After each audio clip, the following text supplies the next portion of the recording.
Hello everyone, today we're gonna talk about the pull action clamps. But before we start, please subscribe to our channel and activate the bell for the notifications.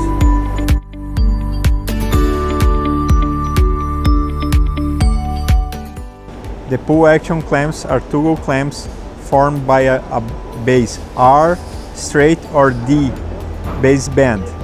The bases can be welded or screwed.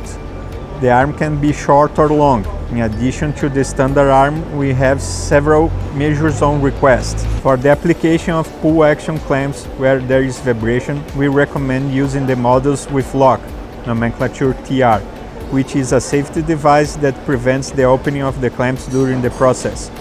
We also have some models of clamps that can be used with a padlock or any other security mechanism when locked.